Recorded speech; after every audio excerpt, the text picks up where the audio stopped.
Hello, Pastor Steve Waldron here. Today we're going to look at millennials and the nanny state. Why are millennials so open to socialism?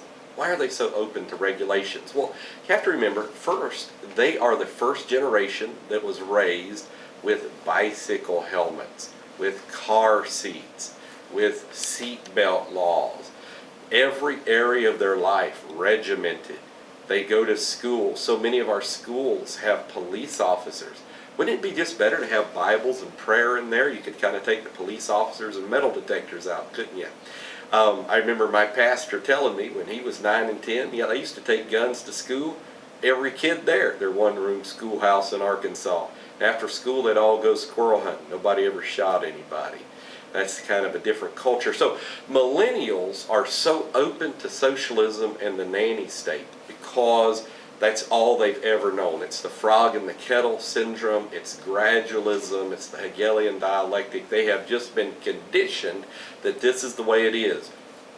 By the time they're 3 years old, they go to pre-K, usually government-run entity, kindergarten through 12. That is a government-run entity. They spend far more time at government institutions than they do waking hours with their parents. We've got a young man in our church. He has to get up at 5 a.m. to make it to school on time just because of the way the bus route is. 5 a.m. Get home 4:35. Maybe stay up with mom till 9:30. Play outside a little bit, maybe a lot.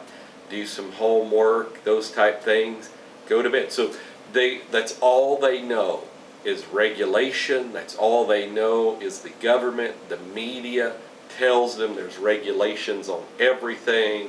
And I'm not saying do away with speed limit laws and stuff, but they see speed limit laws. The government says how much your car has to weigh, how many miles to the gallon your car has to get.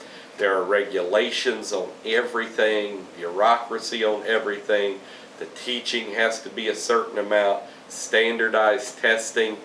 Again, the bicycle helmets, that's safety first, safety everything. Everything is all about safety. If they're in school clubs, school sports, school music programs, again, everything revolves around the school. So nothing is in the free market sector. Nothing is just about creativity and running and playing outside or doing work and chores a lot of times around the house. So this is why. And then they go to school. What's the first thing they go to school? I can't afford college. Well, I'll have to fill out these loan forms, government loans. And so then they are indentured or indebted to the government. And so that's the reason they're so for socialism in the nanny state, is because they don't know any better. They get sick, Medicare, Peach Care pays for that.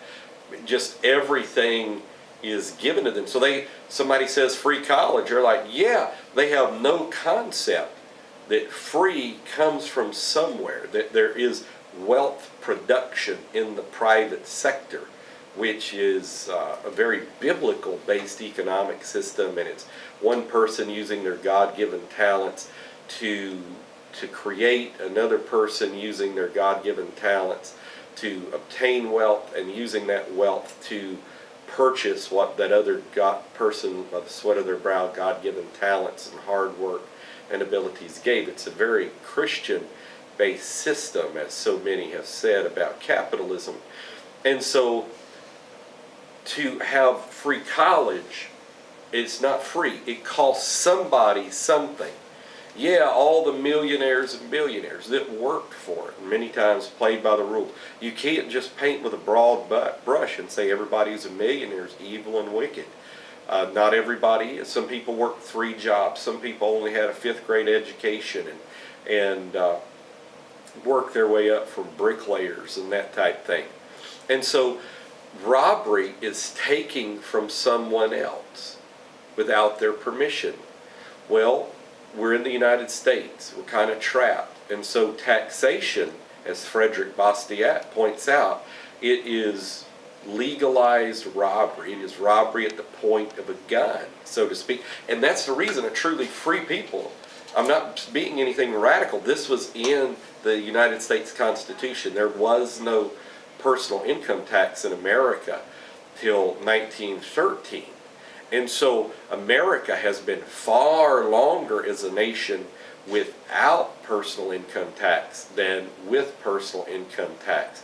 It was supposed to have a very small, limited government. So, once again, millennials in the nanny state, come on, be free marketeers. Don't get out there, earn your own way. Be for smaller government. Be for personal liberties, personal freedom, personal ethics, personal responsibility. But again, I get asked that question a lot. Hope I've answered a little bit. God bless you. Keep praying. Keep talking to the Lord. God is great.